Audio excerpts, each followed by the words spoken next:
अंधेर नगरी तीसरा अंक। स्थान है जंगल।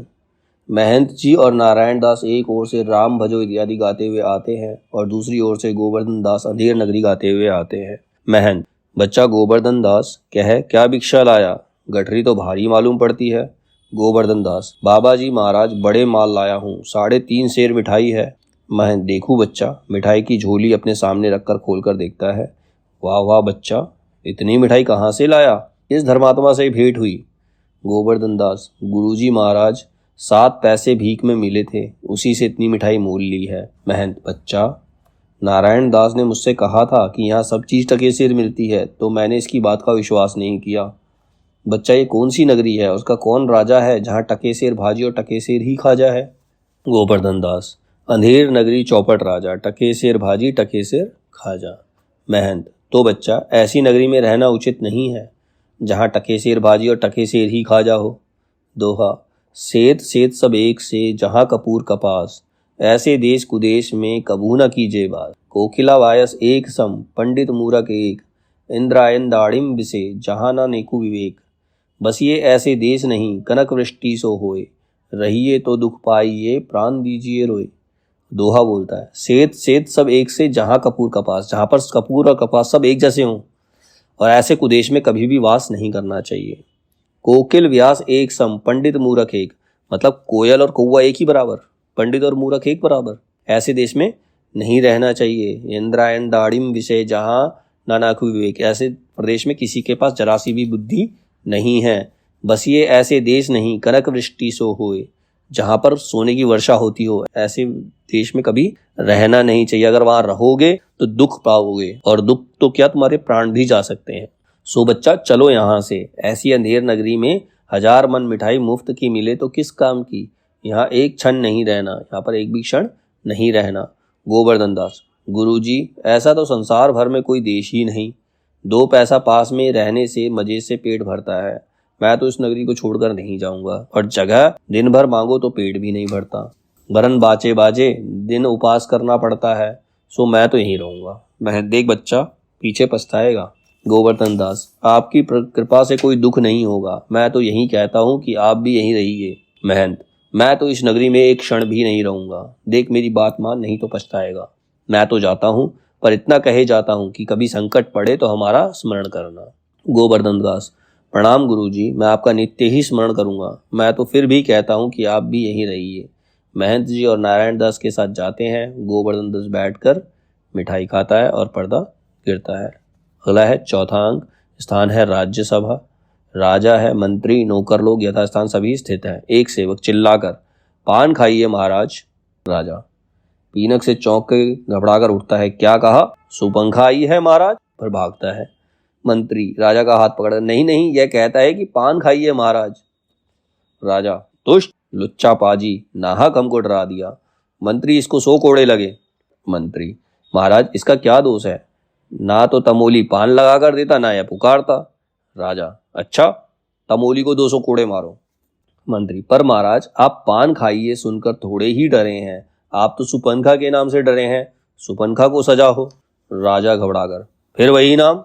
मंत्री, तुम बड़े खराब आदमी हो, हम रानी से कह देंगे कि मंत्री बेर बेर तुमको सौत बुलाते हैं। नौकर नौकर शराब। दूसरा नौकर एक सुराही में से एक गिलास में शराब उलझकर देता है। लीजिए महाराज, पीजिए महाराज। राजा मुंह बनाकर पीता है और दे। फिर नेपथ्य से दुहाई है, दुहाई का शब्द होता है। कौन चिल्लाता है, पकड़ लाओ। 2 नौकर एक फरियादी को पकड़ लाते हैं। फरियादी, दुहाई है महाराज, दुहाई है, हमारा न्याय होए। राजा, चुप रहो, तुम्हारा न्याय यहाँ ऐसा होगा कि जैसा जम के यहाँ भी ना होगा। बोलो क्या हुआ? फरियादी, महाराज कल्लू बनिया की दीवार गिर पड़ी, सो मेरी बकरी उसके नीचे दब गई। दुहाई है महाराज, न्याय हो। राजा नौकर से, कल्लू बनिया की दीवार को अभी पकड़ लाओ। मंत्री, महाराज दीवार नहीं लाई जा सकती। राजा, अच्छा, उसका भाई, लड़का, दोस्त, आशना जो हो उसे पकड़ लाओ। मंत्री, महाराज दीवार ईंट चूने की होती है, उसको भाई बेटा नहीं होता। राजा, अच्छा, कल्लू बनिए को पकड़ लाओ। नौकर लोग दौड़ लगाकर बनिए को पकड़ लाते हैं। क्यों बे बनिए, इसकी लड़की नहीं बरकी क्यों दबकर मर गई? मंत्री, बरकी नहीं महाराज, बकरी। हाँ हाँ, बकरी क्यों मर गई? बोल नहीं, अभी फांसी देता हूँ। कल्लू, महाराज मेरा कुछ दोष नहीं, कारीगर ने ऐसी दीवार बनाई कि गिर पड़ी। राजा, अच्छा, इस मल्लू को छोड़ दो, कारीगर को पकड़ लाओ। कल्लू जाता है, लोग कारीगर को पकड़ कर लाते हैं। क्यों बे कारीगर, इसकी बकरी किस तरह मर गई? कारीगर, महाराज मेरा कुछ कसूर नहीं, चूने वाले ने ऐसा बोधा चूना बनाया कि दीवार गिर पड़ी। राजा, अच्छा, इस कारीगर को बुलाओ। नहीं नहीं, निकालो, उस चूने वाले को बुलाओ। कारीगर निकाला जाता है, चूने वाला पकड़ कर लाया जाता है। क्यों बे खैर सोपाड़ी चूने वाले, इसकी कुबरी कैसे मर गई? चूने वाला, महाराज मेरा कुछ दोष नहीं, भिस्ती ने चूने में पानी ढेर दे दिया, इसी से चूना कमजोर हो गया होगा। राजा, अच्छा, चुन्नी लाल को निकालो, भिस्ती को पकड़ो। चूने वाला निकाला जाता है, भिस्ती लाया जाता है। क्यों बे भिस्ती, गंगा जमुना की किश्ती, इतना पानी क्यों दिया कि इसकी बकरी गिर पड़ी और दीवार दब गई? भिस्ती, महाराज गुलाम का कोई कसूर नहीं, कसाई ने मसक इतनी बड़ी बनाई कि उसमें पानी ज्यादा आ गया। राजा, अच्छा, कसाई को लाओ, भिस्ती निकालो। लोग भिस्ती को निकालते हैं, कसाई को लाते हैं। क्यों बे कसाई, मसक ऐसी क्यों बनाई कि दीवार लगाई बकरी दबाई? कसाई, महाराज गडेरिया ने टेक पर ऐसी बड़ी भेड़ मेरे हाथ बेची कि उसकी मसक बड़ी बन गई। राजा, अच्छा, कसाई को निकालो, गडरिये को लाओ। कसाई निकाला जाता है, गडरिया आता है। क्यों बे ऊख पोंड के गडरिये, ऐसी बड़ी भेड़ क्यों बेचा कि बकरी मर गई? गडेरिया, महाराज उधर से कोतवाल साहब की सवारी आ गई, सो उसको देखने में मैंने छोटी बड़ी भेड़ का ख्याल नहीं किया, मेरा कुछ कसूर नहीं। राजा, अच्छा, इसको निकालो, कोतवाल को अभी सब मुहर पकड़ लाओ। गडेरिया निकाला जाता है, कोतवाल पकड़ कर लाया था। क्यों बे कोतवाल, तैने सवारी ऐसी धूम से क्यों निकाली कि गडेरिया ने घबराकर बड़ी भेड़ बेच दी, जिससे बकरी गिरकर कल्लू बनिया दब गया? कोतवाल, महाराज मैंने तो कोई कसूर नहीं किया, मैं तो शहर के इंतजाम के वास्ते जाता था। मंत्री अपने आप में सोचता है, यह तो बड़ा गजब हुआ, ऐसा ना हो कि यह बेवकूफ़ इस बात पर सारे नगर को फूंक दे या फांसी दे दे। कोतवाल से, यह नहीं, तुमने ऐसी धूम से सवारी क्यों निकाला? राजा, हाँ हाँ, यह नहीं, तुमने ऐसी धूम से सवारी क्यों निकाला कि उसकी बकरी दबी? कोतवाल, महाराज राजा, कुछ नहीं, महाराज ले जाओ, कोतवाल को अभी फांसी दो।